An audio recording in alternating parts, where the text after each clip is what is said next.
Well, today I've got a pretty cool adventure lined up, and it's a trip that not many people get a chance to make. Today I'm checking out this gem of our industrial history. So join me as we head deep into the darkness of the Rhondda Tunnel.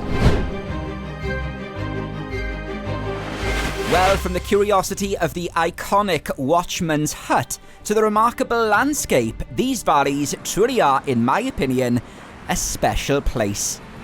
Now, just before we head inside the mountain, I'm starting today's vlog in the picturesque Rhondda Valley, a place quite literally steeped in history, because just down there is the birthplace of Hollywood actor Richard Burton. And I'm standing here on the Pont Rhondda Aqueduct because it's here you get a real chance to understand that industrial heritage, which is what today's video is all about. So let's get kitted up and climb inside the Rhondda Tunnel.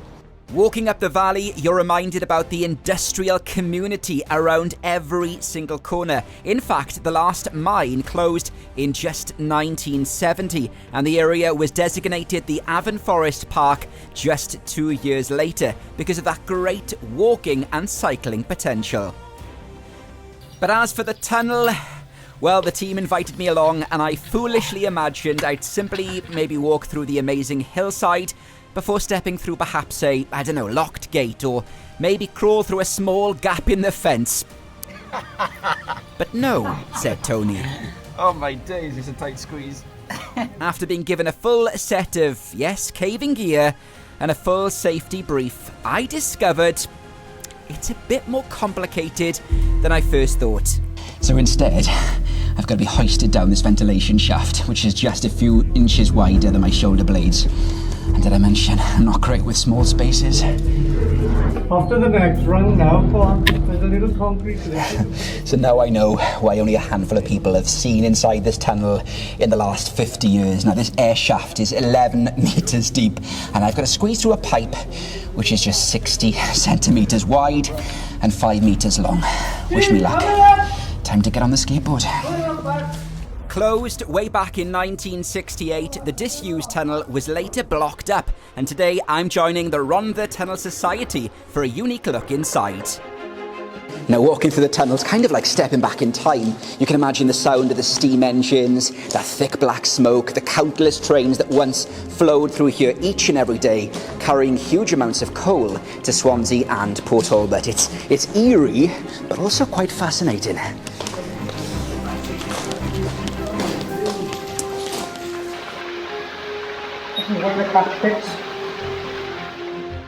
So the tunnel stretches over 3,443 yards. It kind of means it's the longest disused railway tunnel in the world. And if these plans to reconnect the communities of Rhondda and the Avon Valleys go ahead, it would make it the longest cycling and walking tunnel anywhere in Europe.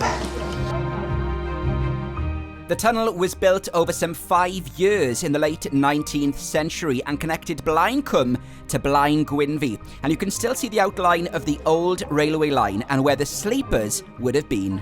Just as a matter of interest, if everybody puts their lights off a moment, this is the light they would have had years ago when they drove the tunnel initially.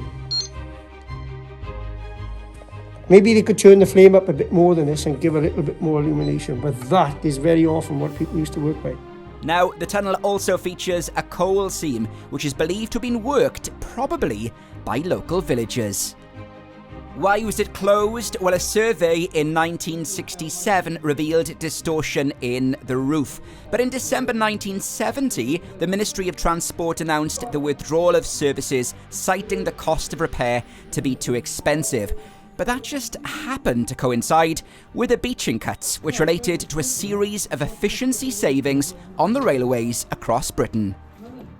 So that's why there's a series of wooden sleepers, otherwise known as the cog, as a safety precaution. However, recent tests have in fact revealed the tunnel remains in remarkably good condition over 50 years later. This is backfill. 25 metres down there is the portal, the opening, yeah? And they backfill it with a bulldozer. It was only supposed to be backfilled up to 5 metres, but they backfilled it 25 metres. And there's a drain down here, a new drain was put in. And we think that drain is not working because this backfill has blocked it. hence the flooding. That's why we drilled the hole.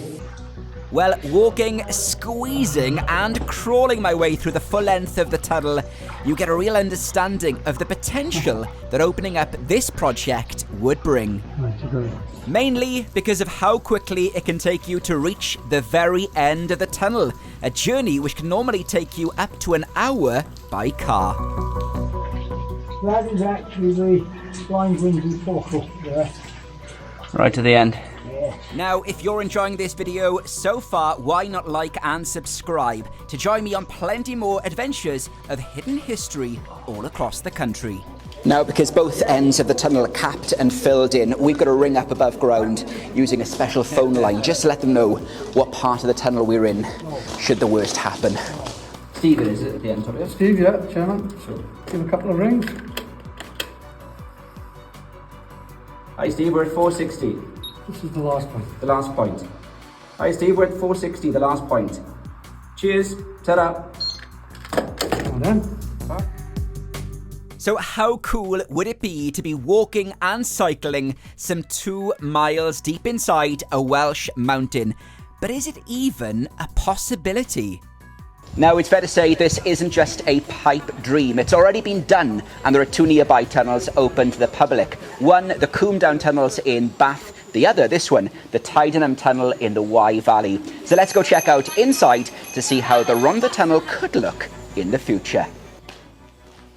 Running along the route of the former Wye Valley Railway, the tunnel offers cyclists, walkers and wheelchair users a safe and sustainable link between Chepstow and the picturesque village of Tintern, home of course to the famous Abbey.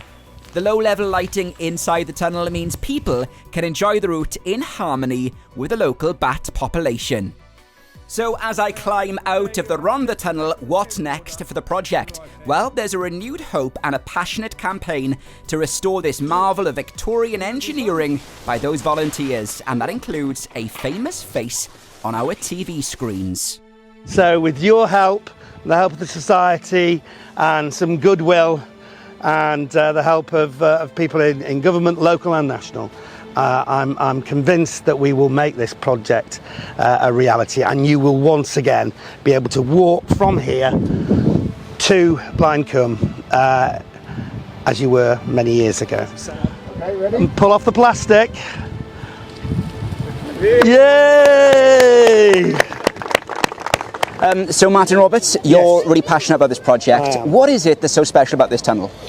So when you look at what it does geographically, it links 2 valleys that have been separated for 70 years. You know, to get from this side to the other side, at the moment you have to drive all the way around the mountain, so it's about 45 minutes drive. You'd be able to cycle it in 5 minutes. Yeah. So just purely to link these 2 communities together again, and if that was the only thing, that would be enough. But it will be, for half the year, the longest walking and cycling tunnel in the world. In the world. Not in Wales, not in England, not in the UK, not in Europe, but the world. And to have that in the Rhondda Valley, to have that in this valley, to have that in Wales is just extraordinary. And it's not that big a project. I know it's a reasonable amount of money we need to raise, but when you go down the tunnel, it's in amazing condition. So it is such a crying shame that it's just sitting there, hidden underneath, you know, mountains of rubble on each end. Yeah. And ridiculous that we just can't, you know, just get it reopened. It needs to be reopened. And talking about these valleys, they're a special place to you at the moment. You know, you've made this place home as well. I have, you know, and I renovated a house in Cheneweth on, you know, on the other side of the tunnel. And then I discovered this pub called the Hendron Hotel, which had closed at the start of lockdown, and the community lost its heart. And I just felt I had to do something to try and renovate it. So I've been spending the last year or so and all my money trying to get this place back together, and we're really doing great things. We're using local kids to do a lot of the work. We're working, you know, with the local community to make sure it's as good a place as it could possibly be for that community. Now, it's also worth mentioning that there are tunnels like this right across Wales, from the nearby Rhondda Tunnel in the Afon Valley to the Wenvoe Tunnel in Cardiff. Now, halfway through this rather eerie Wenvoe Tunnel is a ginormous ventilation shaft designed to let out the steam from the passing locomotives. And hard to imagine, up there is Culverhouse Cross Retail Park, where right now hundreds of people are going about their daily lives oblivious to the fact the tunnel is below their feet.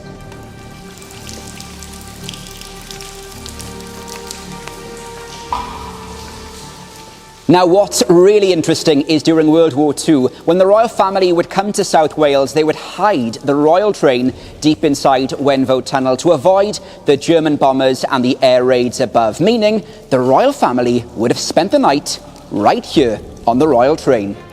So finally, should these dark and dingy passageways be left sealed up, or could they be turned into an untapped resource for tourism and commuting? Let me know your thoughts in the comment section below. And of course, as always, feel free to like and subscribe. Until next time.